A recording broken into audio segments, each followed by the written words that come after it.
Ever wondered which U.S. presidents were rich and which ones struggled with money? Today, we're exploring the surprising wealth stories of every American president. We start at the very beginning with the nation's first commander-in-chief. George Washington was wealthy, owning vast land, farms, and hundreds of enslaved workers. His fortune mostly came from agriculture, especially tobacco, and large land investments. John Adams, however, wasn't nearly as rich as his famous predecessor. He earned a decent living as a lawyer, but never built massive wealth. Thomas Jefferson looked wealthy, living in grand style at Monticello Plantation.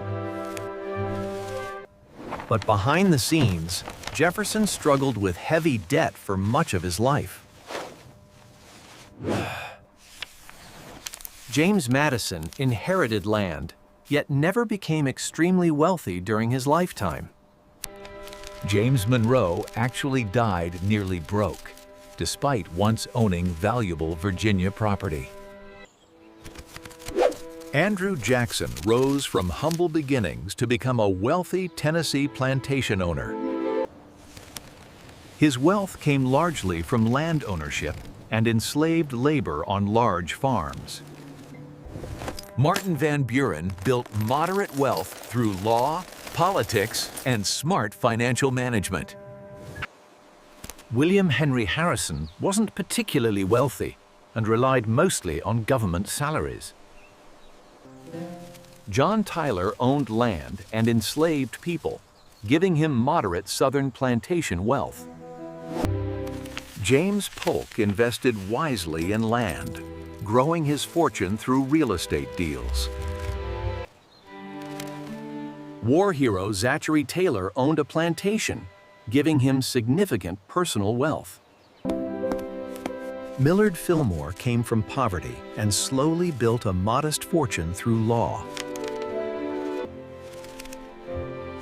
Franklin Pierce lived comfortably but never reached the wealth of plantation presidents.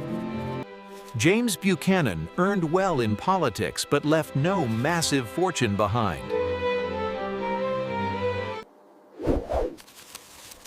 Abraham Lincoln grew up poor but later earned solid money as a lawyer. Still, Lincoln never became extremely wealthy before his tragic assassination. Andrew Johnson started as a tailor and never built significant wealth during his life. Ulysses S. Grant struggled financially and was even scammed after his presidency. He wrote memoirs near death, which finally saved his family from debt. Rutherford Hayes lived comfortably, but never accumulated extraordinary personal wealth. James Garfield rose from poverty, earning moderate wealth through education and politics. Chester Arthur enjoyed luxury, but didn't leave behind a massive fortune. Grover Cleveland earned well as a lawyer, building a respectable financial standing. Benjamin Harrison came from a political family but had only moderate personal wealth. William McKinley relied mostly on political salaries, not major private investments. Theodore Roosevelt came from a wealthy New York family and inherited significant money. He also earned from writing books, boosting his already comfortable financial position. Taft earned steady income from law and public service, but wasn't extremely rich. Woodrow Wilson built modest wealth through academia before entering national politics. Harding owned a newspaper, which helped him achieve a comfortable financial life. Calvin Coolidge lived simply, earning moderate income without major personal fortune. Herbert Hoover was already wealthy from engineering and global business before presidency. Franklin Roosevelt came from a very wealthy family with large inherited estates. Harry Truman left office with little wealth and struggled financially afterward.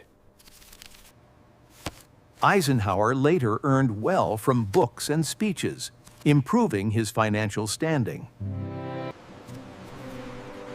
John Kennedy came from one of America's richest and most powerful families.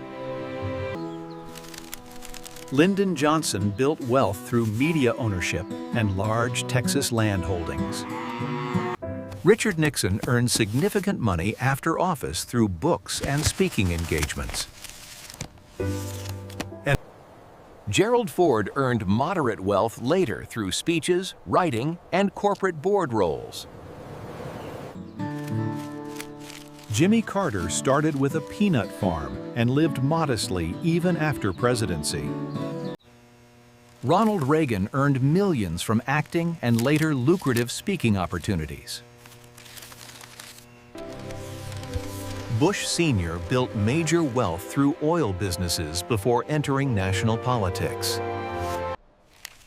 Bill Clinton earned tens of millions from speeches and best-selling books after office.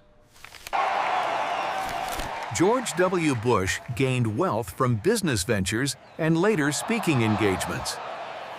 After leaving office, he earned major income from best-selling books and worldwide speaking events. Donald Trump entered office as a billionaire real estate businessman and brand owner. Joe Biden built wealth mainly through book deals and speeches later in life. So who tops the list, and who struggled the most financially? Some presidents were born into wealth. Others built fortunes after leaving office. But several commanders-in-chief faced real money problems, even after leading the nation. Presidential wealth often reflects family background, career paths, and post-office opportunities. Being president doesn't always mean being rich before or even after the job. Power and money don't always go hand in hand in American history. From plantations to peanut farms, presidential fortunes tell fascinating stories of American life. And those stories reveal how dramatically wealth can differ inside the same powerful office. Which president's financial story surprised you the most? Comment below and tell us which presidential fortune shocked you.